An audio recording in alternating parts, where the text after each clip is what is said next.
एक दूजे के लिए। Contract marriage part 1। दुल्हन के कपड़े पहने तान्या बहुत ही खूबसूरत लग रही थी। गोरा रंग, बड़ी बड़ी आंखें, गुलाबी ओठ, मासूमियत ऐसी की जो देखे वो देखता ही रह जाए।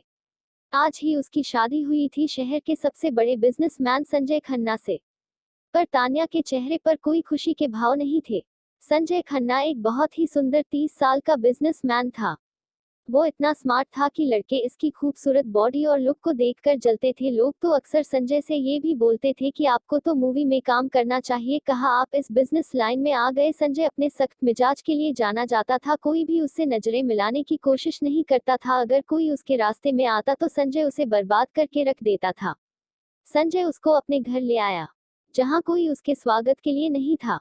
संजय ने तान्या से कहा, उम्मीद है कि तुमको अपना कॉन्ट्रैक्ट याद होगा। मुझसे किसी भी तरह की कोई भी उम्मीद मत रखना। ये शादी हम दोनों की मर्जी से हुई है। तुम्हें जो चाहिए होगा वो सब तुमको मिलेगा। बस मेरी ख्वाहिश कभी मत करना। हम बस 4 साल के लिए पति पत्नी है, उसके बाद तुम अपने रास्ते, मैं अपने रास्ते। मेरी निजी जिंदगी में कोई दखल मत देना। अगर तुम चाहो तो अपने बॉयफ्रेंड के साथ संपर्क में रह सकती हो, मुझे उससे कोई दिक्कत नहीं है। हाँ, लेकिन इस बात का पता किसी को नहीं लगना चाहिए। मेरा कोई बॉयफ्रेंड नहीं है, आप निश्चिंत रहें। मैं आपसे किसी भी तरह की कोई भी उम्मीद नहीं रखूंगी। तान्या ने संजय से कहा और संजय से पूछा कि उसका कमरा कहाँ है। संजय ने उसे उसके कमरे का रास्ता दिखा दिया और अपने रूम में आराम करने चला गया। तान्या अपने कमरे में गई और उसने चारों तरफ नजर डाली। कमरा बहुत ही अच्छी तरह से तैयार किया गया था, सादगी से भरा, बिल्कुल वैसा ही जैसा उसे पसंद था। उसने कमरे के बाहर देखा जहां बड़ा सा आंगन था जिसमें खूब सारे फूल लगे थे जो बहुत ही खूबसूरत लग रहे थे। उस आंगन में एक झूला भी था जो आंगन के बीचों बीच था। ये सब देखकर तान्या बहुत खुश हुई। वह अपने कपड़ों को बदलकर आंगन में चली गई और झूले पर बैठकर तारों से भरे आसमान की तरफ देखने लगी और सोचने लगी कि वो पहले किस तरह से हमेशा खुश रहा करती थी। उसके कुछ सपने थे जिसको वो पूरा करना चाहती थी, लेकिन कैसे उसकी जिंदगी उस घटना के बाद एकदम बदल गई और उसे इस समझौते की शादी करनी पड़ी। अपनी बीती बातों को याद करते हुए उसकी आंखों से आंसू निकल पड़े। वो एकटक चांद को देखती रही और बीती बातों को याद करते करते वो वही उस झूले पर सो गई। सुबह हो गई। संजय अपने ऑफिस जाने के लिए तैयार हो चुका था। वह जाते समय जब आंगन के सामने से गुजरा तो उसने सोती हुई तान्या को देखा। वो सोती हुई बेहद खूबसूरत लग रही थी। संजय उसे देखता ही रह गया। तब उसे याद आया कि उसकी तो शादी हो गई है। अगर वो उसे ना देखता तो वो तो भूल ही गया था कि उसकी शादी हो चुकी है। उसने अपने बढ़ते कदमों को रोक लिया और अपने ऑफिस के लिए निकल गया। जब तान्या उठी तो उसने देखा कि वो काफी देर तक सोती रह गई थी।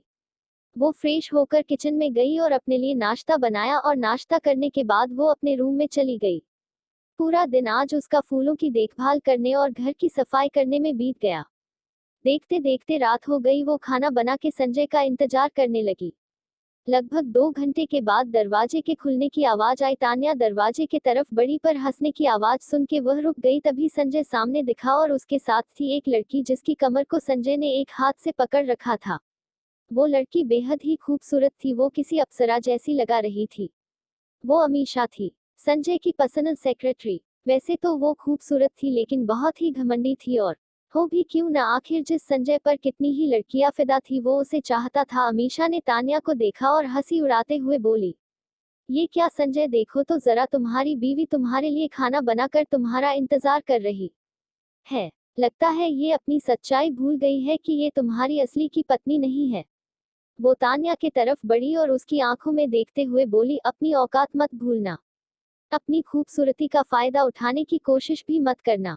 संजय सिर्फ मेरा है, सिर्फ मेरा, समझी। आइंदा संजय के करीब आने की कोशिश भी मत करना। फिर वो संजय के पास गई और बोली, संजय, आज से तुम एक मेड रख लो जो तुम्हारे लिए खाना बना देगी। कल मैं एक मेड को भेज दूंगी। तान्या की तरफ देखते हुए, तुम ऐसे ही किसी के भी हाथों का बना कुछ भी मत खाना, क्या पता तुम्हारी तबीयत खराब हो जाए तो। ऐसा बोलकर वो संजय की बाहों को पकड़ के उसे संजय के कमरे तक ले गई और अंदर से दरवाजा बंद कर दिया। तो दोस्तों, आज के लिए बस इतना ही। अगले पार्ट अपलोड हो चुका है, आप चैनल पर जाकर देख सकते हैं।